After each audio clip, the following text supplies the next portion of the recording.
सुबह का समय था। शहर के एक कोने में सूरज की पहली किरणों ने आसमान को सुनहरी रंगत दी थी। डीएम आर्या सिंह अपने ऑफिस जाने की तैयारी में थीं। घर में हल्की भाप उठती चाय, दीवारों पर टंगी पुरानी तस्वीरें, एक पिता की जो अब नहीं थे और उनकी मां सरोज देवी, जिनके चेहरे पर हर लकीर में संघर्ष लिखा था। सरोज देवी ने अकेले 2 बेटियों को बड़ा किया था। एक को प्रशासन की ताकत दी, आर्या, जो अब जिले की डीएम थीं। दूसरी को हिम्मत दी, काव्या, जो सेना में थी। दोनों बेटियां मां के संघर्ष का जीता जागता जवाब थीं। एक दिन की शुरुआत और एक सफर की कहानी काव्या छुट्टियों पर आई थी। मां ने कहा, बेटा चलो कहीं बाहर घूम आते हैं, बहुत दिन हो गए पहाड़ों की हवा महसूस किए हुए। काव्या मुस्कुराई, चलो मां, आज आपको वही पुराना मंदिर दिखाती हूं जो हमने बचपन में देखा था। लेकिन आज काव्या ने ठान लिया, मां को आज चैन की सैर कराऊंगी। सुबह की ठंडी हवा, रास्ते में धुंध, दूर पहाड़ों पर लिपटा बादल। काव्या अपनी कार चला रही थी, मां बगल में बैठी थीं। सरोज देवी की आंखें भरी हुईं। कभी सोचा नहीं था मेरी बेटियां इस मुकाम पर होंगी। रास्ते में एक पहाड़ी मोड़ पर एक पुलिस चौकी आई। लाल बत्ती की रोशनी, बीच सड़क पर लगा बैरिकेड और एक जोरदार आवाज, गाड़ी रोको। इंस्पेक्टर विक्रम सिंह, चौकी इंचार्ज, खड़ा था, चेहरे पर घमंड और आंखों में अकड़। कहां जा रही हो? कागज दिखाओ, ये नंबर प्लेट साफ नहीं दिख रही, चालान कटेगा। काव्या ने विनम्रता से कहा, सर सब पेपर हैं, हम बस घूमने निकले हैं, मां साथ में है। विक्रम ने हंसते हुए कहा, इतनी चालाक मत बनो, सबको पता है तुम जैसे लोग कनेक्शन दिखाकर बच जाते हो। काव्या ने गहरी सांस ली। आप अपना काम कीजिए सर, लेकिन बात करने का तरीका, बहुत बोलती हो। विक्रम ने गुस्से में चिल्लाया और काव्या को थप्पड़ मार दिया। उसकी मां सरोज देवी चीख पड़ी और आगे बढ़कर बोली, अरे मेरी बच्ची को क्यों मारा तुमने? अरे भगवान से तो डरो। विक्रम राठौर ने उन्हें धक्का देते हुए चिल्लाया, चुप, बुढ़िया ज्यादा बोलेगी तो तुझे भी ऐसे ही थप्पड़ मिल जाएगा। हवलदार सुरेश और रमेश दोनों शैतानी हंसी हंसते हुए बोले, हां, बड़ी तेज बन रही थी, देखो सारी तेजी निकल गई। अब राधिका का खून खौल उठा। उसका हाथ थप्पड़ का जवाब देने के लिए उठा, पर फिर वहीं रुक गया। वह जानती थी कि अगर उसने इन गुंडों पर हाथ उठाया तो मामला और बिगड़ जाएगा। उसकी आंखें अंगारों की तरह जल रही थीं, पर होंठ बंद थे। इंस्पेक्टर विक्रम राठौर चिल्लाते हुए बोला, इन दोनों को गाड़ी के अंदर ठूंसो और ले चलो थाने। वहां हम बताएंगे कि पुलिस की पावर क्या होती है। गुंडों की तरह तीनों पुलिसकर्मी उन्हें धक्के देकर जीप में ठूंसने लगे। सड़क पर तमाशा देखने वालों की भीड़ जमा हो गई थी।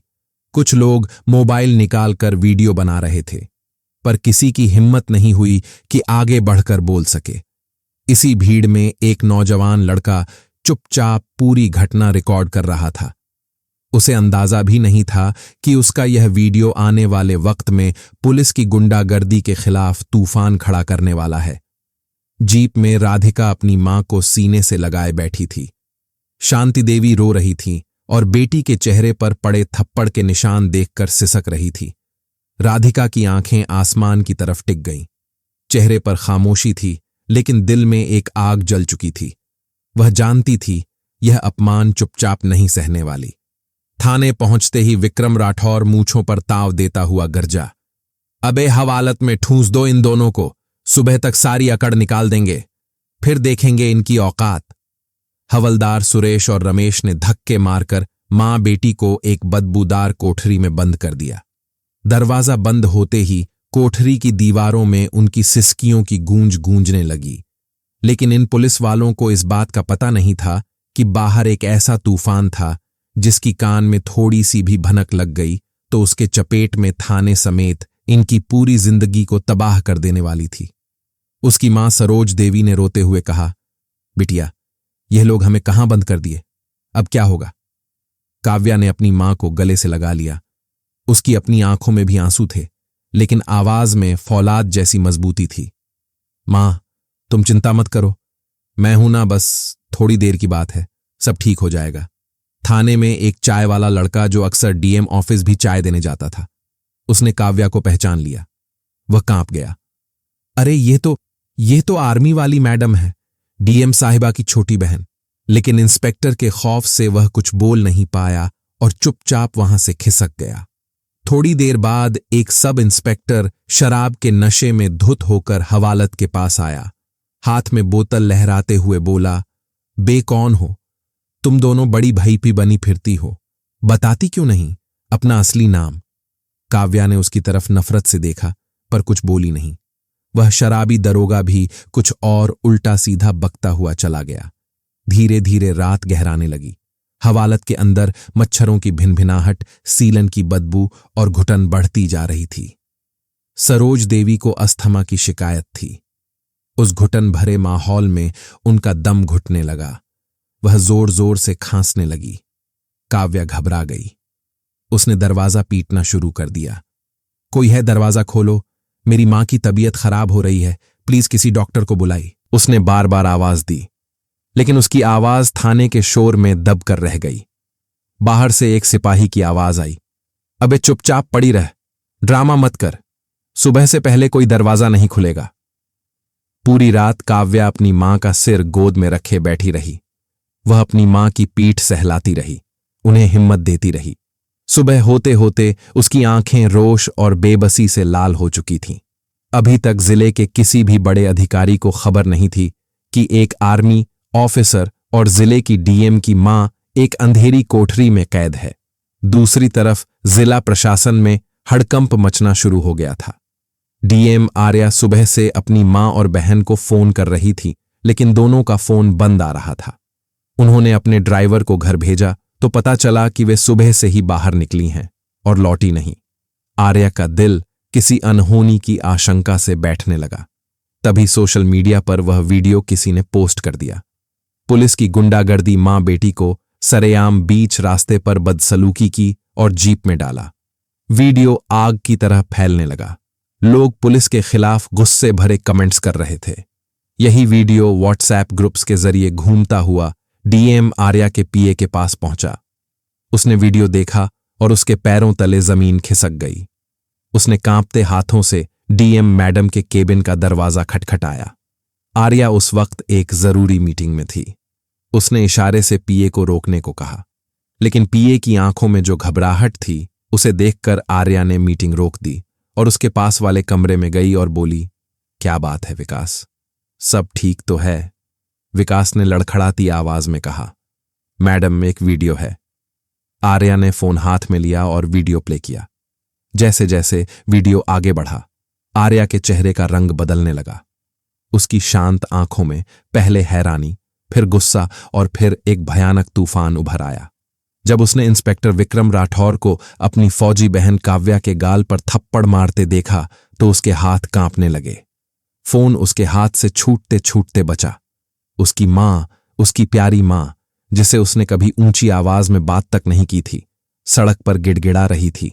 और उसकी छोटी बहन, उसकी लाडली काव्या, जो देश की शान थी, आज सड़क पर बेबस खड़ी थी। आर्या की आंखों में आंसू भर आए, लेकिन उसने फौरन खुद को संभाला। वह एक डीएम थी। उसे इस वक्त भावनाओं में बहने का कोई हक नहीं था। उसके अंदर की बेटी और बहन तड़प रही थी, लेकिन उसके अंदर का अवसर जाग चुका था। उसने अपने दांत भी लिए, उसकी सांसें तेज हो गई थीं। उसने मीटिंग में मौजूद अफसरों से कहा, यह मीटिंग यहीं खत्म होती है, आप सब जा सकते हैं। सबके जाने के बाद उसने अपने पीए से कहा, विकास पता लगाओ ये किस थाने का मामला है और मेरी मां और बहन इस वक्त कहां हैं। उसकी आवाज में जो ठंडक और गुस्सा था, उसे सुनकर पीए की रूह कांप गई। वह समझ गया था कि आज शहर में एक ऐसा तूफान आने वाला है जो कई लोगों की वर्दियां और कुर्सियां उड़ाकर ले जाएगा। थाने के भीतर रात किसी भयानक सपने की तरह गुजरी थी।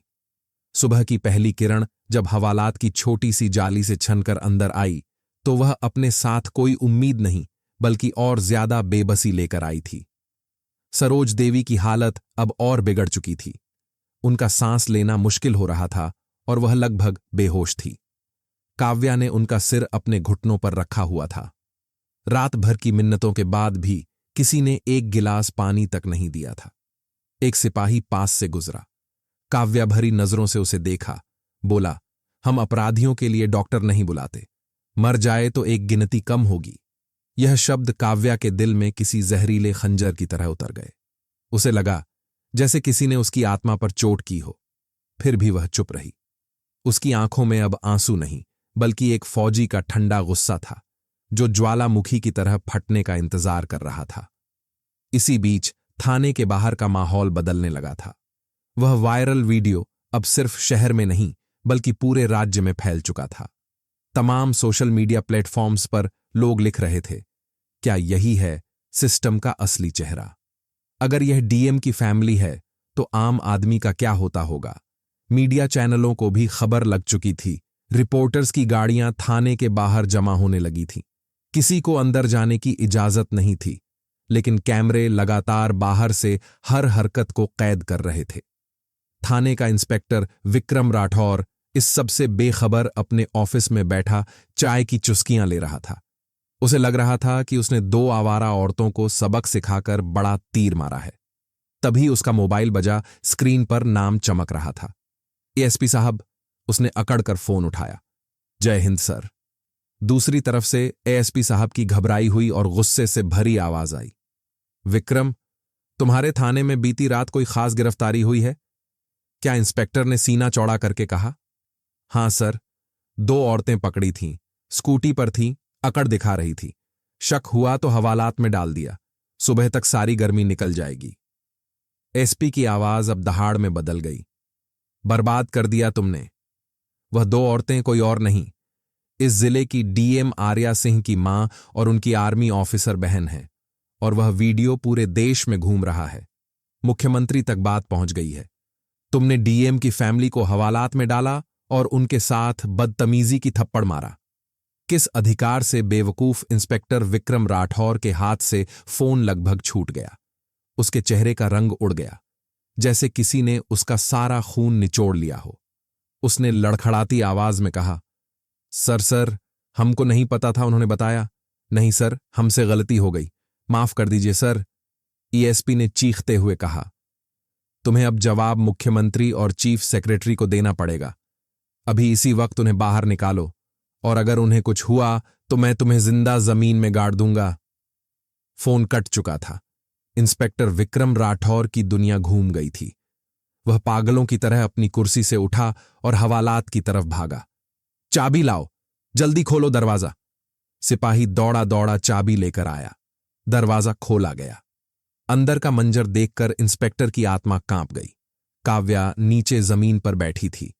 उसकी गोद में उसकी मां बेहोश पड़ी थी। इंस्पेक्टर दौड़ते हुए अंदर गया और हाथ जोड़कर गिड़गिड़ाने लगा। मैडम, हमको माफ कर दीजिए। हमें सच में नहीं पता था कि आप कौन हैं। आपने बताया क्यों नहीं? काव्या ने कोई जवाब नहीं दिया। उसने बस अपनी मां की नब्ज टटोली।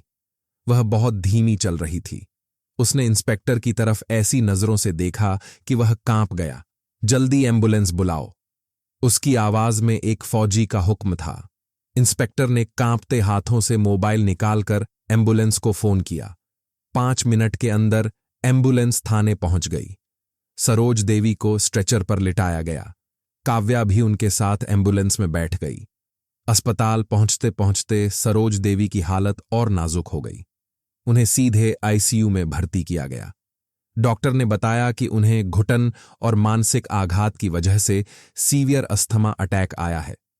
उनकी उम्र को देखते हुए स्थिति चिंताजनक है। यह सुनकर अब तक पत्थर बनी हुई काव्या टूट गई। वह अस्पताल के कॉरिडोर में एक बेंच पर बैठकर अपने आंसू रोकने की नाकाम कोशिश कर रही थी। तभी वहां डीएम आर्या सिंह पहुंची। उसने अपनी बहन को इस हालत में देखा तो दौड़कर उसे गले से लगा लिया। दोनों बहनें एक दूसरे से लिपटकर रो पड़ीं। दी काव्या, यह सब कैसे हुआ? तूने मुझे फोन क्यों नहीं किया? आर्या ने सिसकते हुए पूछा। काव्या ने रोते हुए कहा, दीदी, उन्होंने हमारा फोन छीन लिया था। और मां दीदी, मां को कुछ हो गया तो मैं खुद को कभी माफ नहीं कर पाऊंगी। आर्या ने अपनी बहन के आंसू पोंछे। कुछ नहीं होगा मां को, और जिन्होंने यह किया है उन्हें भी अब कुछ नहीं होगा।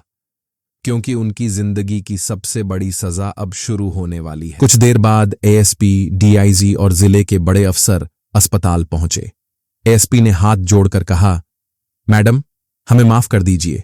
आपकी पहचान न जान पाना हमारी बहुत बड़ी भूल थी। दोषियों को निलंबित कर दिया गया है। आर्या ने सख्त स्वर में जवाब दिया, यह भूल नहीं, गुनाह है। अगर पहचान देखकर इज्जत दी जाती है तो यह सिस्टम नहीं, गुलामी है। इसी बीच डॉक्टर ने बताया कि सरोज देवी की हालत अब स्थिर है। यह सुनकर आर्या और काव्या की आंखों से राहत के आंसू निकल पड़े। लेकिन आर्या जानती थी कि लड़ाई खत्म नहीं हुई है। अस्पताल से बाहर मीडिया और जनता उमड़ पड़ी थी। डीएम आर्या सिंह जिंदाबाद, पुलिस की तानाशाही बंद करो, जैसे नारे गूंज रहे थे। आर्या ने प्रेस से कहा, अगर मेरे ट्रांसफर से सिस्टम सुधरता है तो मैं 10 बार ट्रांसफर झेलने को तैयार हूं। रात भर आर्या ने अपनी टीम के साथ थानों की शिकायतें खंगालीं। अगली सुबह उसने आदेश दिया, हर थाने की सीसीटीवी फीड डीएम ऑफिस से जुड़ी होगी। कोई भी नागरिक बिना वजह 1 घंटे से ज्यादा नहीं रुकेगा। यह एक प्रशासनिक क्रांति की शुरुआत थी। कुछ दिनों बाद खबर आई, आर्या का ट्रांसफर कर दिया गया है। लेकिन जनता सड़कों पर उतर आई। ट्रांसफर नहीं, सम्मान दो के नारे गूंजने लगे। राजधानी बुलाए जाने पर मुख्यमंत्री ने कहा, आपने जो किया वह असाधारण था। हम आपके ट्रांसफर पर पुनर्विचार करेंगे। शाम को आर्या ने जनता से कहा, मैं कोई हीरो नहीं, बस एक अफसर हूं जो इंसानियत को सिस्टम से ऊपर मानती है।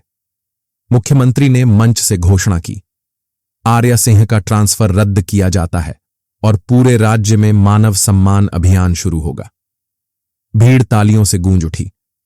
रात को आर्या जब अस्पताल लौटी तो मां सरोज देवी मुस्कुराई। एक बेटी देश की रक्षा करती है, दूसरी इंसाफ की। जब दोनों साथ खड़ी होती हैं तो अन्याय की कोई औकात नहीं रहती। कहानी यहीं खत्म होती है, लेकिन संदेश छोड़ जाती है,